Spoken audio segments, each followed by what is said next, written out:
Well, hello and welcome to According to Tawanda, where we sip and spill the tea on all things nursing, lifestyle, and money. Today, we're going to be covering a frequently asked question. I get asked this question all of the time. And it is also a subscriber question. So, Eugene, thank you for suggesting this video. Today, I am going to be doing a video on commonly seen diagnoses in the home health setting. So this video is going to be geared toward new nurses, new grad nurses that are going into home health, nurses that have worked in a specialized field, maybe OB. We often get nurses burnt out from ER and ICU that comes over, and play with us, girlies and guys, over in the home health setting, okay? So we're going to cover that. I've made a list for myself because I don't want to forget anything. I'm never going to mention everything, but I have a list of things that I know either myself or my friends that work in home health that they see all of the time. Sometimes your geographical location will determine the patients that you see.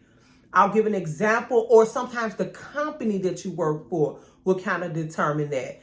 And an example is my company sees a lot of post-op joint replacement patients.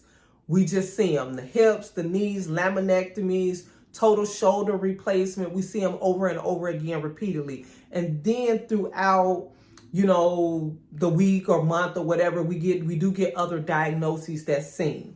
But as for me being an admission nurse, I can tell you that I just admit, honey, I have to be very particular in my notes because I can leave one right knee and go to a left knee, or all right hips that day. Or sometimes I follow surgeons and they did everything on the right. So little, things like that. I just wanted to give you an idea that it can vary from home health company or from your geographical area. So with that being said, I'm just going to start off with joint replacements because that's what I do for my company most of the time. So you will admit patients that have had joint replacement surgery. I'm not sure if I mentioned it, but I did mention it. I made a list, so I'm going to be glancing off over here to the side from time to time. Coumadin therapy. Sometimes you're in the home just to manage their Coumadin, their INR, PT-INR levels. So you'll usually take their INR via a Coagucheck machine, which is very similar to a glucometer, or some doctors prefer an actual lab draw. So that is something you'll commonly do in home health. Renal disease. You're going to find patients that are either having acute kidney failure, chronic kidney disease, end-stage renal disease, patients that are on dialysis. You will see those type of patients in the home health setting. UTI, very common to be seen, especially being that we deal with a lot of the elderly population. Even though home health and long-term care, you're seeing patients younger and younger and younger. UTIs is one of the common ones you see. Often patients actually go home on IV antibiotic therapy for their urinary tract infection. I put constipation next to it. And the reason why I put it next to it is because we always especially with our elderly or our post-op patients, we want to be very mindful in teaching them signs and symptoms to prevent UTIs and to prevent constipation. So I kind of just threw those in there together. Diabetes, you're always going to see diabetic patients, whether they are insulin dependent or oral medication. You'll see them whether they are newly diagnosed diabetes or they have, it as a chronic condition. Also, that's another thing that I like to tell clinicians to be mindful of. Pre-diabetes, we see that a lot, the diagnosis of pre-diabetes. So you want to kind of throw in some general education on that to telling them, how to prevent going into being a diabetic and, diet changes and things like that they can make. COPD, very common medical diagnosis for home health setting. CHF, you're going to see congestive heart failure. Right now, we're still seeing a lot of COVID patients for home health. And another thing that we're calling it like a combo, you're seeing patients that are diagnosed with both COVID and the flu together.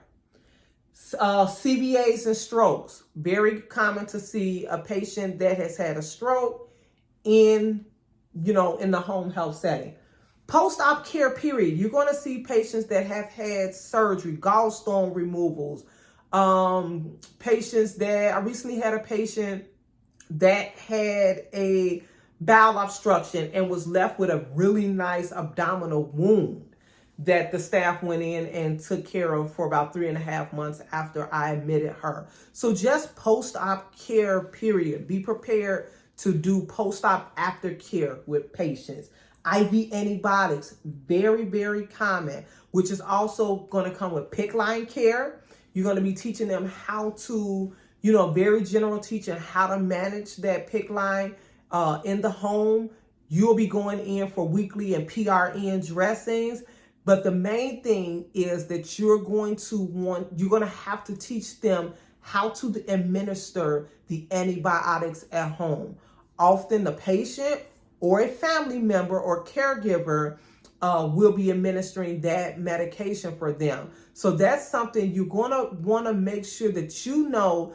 A lot of times we can do a task but not teach a task. So that's something that you're going to want to be able to be very skilled enough to teach a patient how to be comfortable enough to have that antibiotic administered in the home.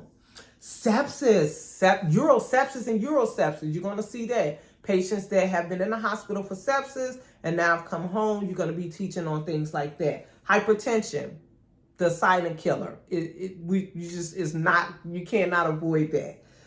Patients that have had falls and patients that have had falls with injury. So we're going to cover things like that. A lot of times, not often, you'll see a diagnosis of weakness, kind of like a general diagnosis that doctors have given them, but you'll see something like that. You're going to be seeing AFib, Foley management. You'll have patients that have Foleys. You'll have patients that have had surgery, and one of the post-op complications is urinary retention. So they'll have a Foley, placed in them. In most cases, for the post-op aftercare, you'll go in, you'll do some general teaching, teach them how to manage the Foley, perineal care, and different things like that. Typically, that patient goes to the doctor in a few days or a week or so, and the urologist removes them, and then they're fine. But you are going to have patients with other chronic conditions. Commonly, you'll see a patient with wounds that a doctor may give them a Foley to help, especially if they're incontinent, to help the wound heal. So in that case, typically the nurse goes in. You'll go in for the other visits, but sometimes it just boils down to the nurse just going in once a month to doing the Foley change, if that's what's ordered and how the physician wants it done. Let's see what else we had. G-tube feedings. A lot of times patients are on G-tube feedings. They've had other chronic illnesses, and, for some reason, sometimes they're NPO, sometimes they have swallowing challenges, maybe after a CVA or something like that, and they're going to need to be taught how to administer G-tube feedings in the home. CABG, a coronary artery bypass surgery, and stent placement, another, like I said, post-op aftercare. Cancer. Unfortunately, we see a lot of cancer patients. We do see a lot of cancer patients. Transplant patients. Occasionally, there's one side of town that my company, with one of the hospitals, they kind of get a lot of their lung transplant patients. So that may be something that you may come upon as well. You'll see patients that require oxygen therapy that, from some of the respiratory illnesses or, different things like that we talked about. So you will need to show patients and family members how to hook up concentrators, how to, in a lot of cases, use their portable oxygen and things like that. You'll have patients on CPAP and BiPAP machines. In most cases, if the company, especially if it's newly diagnosed, you'll find a couple of things with CPAP and BiPAP machines. Patient could have sleep apnea or something like that, and they already have a chronic illness where they already know how to use the machine. Or it could be something that's a new diagnosis and they come home on the machine. In most cases, a DME company comes out, sets it up, and shows them how to use it. But you want to be familiar with knowing how to use CPAP and BiPAP machines. Wound care. You're just going to do some wound care in home health. Whether it's a surgical wound, Like for us, like I said, we're always getting knees and hips. So that surgical incision is there. Pressure ulcers, venous ulcers, arterial ulcers. You have patients that have osteomyelitis. The infection has gotten down to the bone, and the wound in most cases is even worse. You have slow. A lot of times you'll see very slow or non-healing wounds in the home health setting. Wound backs. That is something, especially if you are a new nurse or newer nurse or nurse that has not worked with wound backs, that is something that you are going to want to make sure that your company is properly training you for. A lot of times they will even send you to classes, some companies, for things like that. Labs, you're going to draw labs often for some of your patients, especially patients that's on IV antibiotics, or just, maybe had an acute illness, their sodium levels or, electrolytes are off. You'll see patients after surgery. A common one for some patients after surgery, maybe their CBC or something will get low, and you can do lab draws for that, or IV hydration itself. So you'll see patients that have altered mental status, Alzheimer's, dementia, confusion, just different things like that. But what I did want to do was kind of make reference to a patient. This is going to be a very common thing that you will see in the home health setting. You will have patients that went to the hospital. A patient I most recently seen went in for abdominal pain and actually kind of maybe she was kind of saying at the top of her stomach, maybe, just some gastric pain itself. But the patient actually had an elevated troponin, okay? Elevated cardiac enzymes.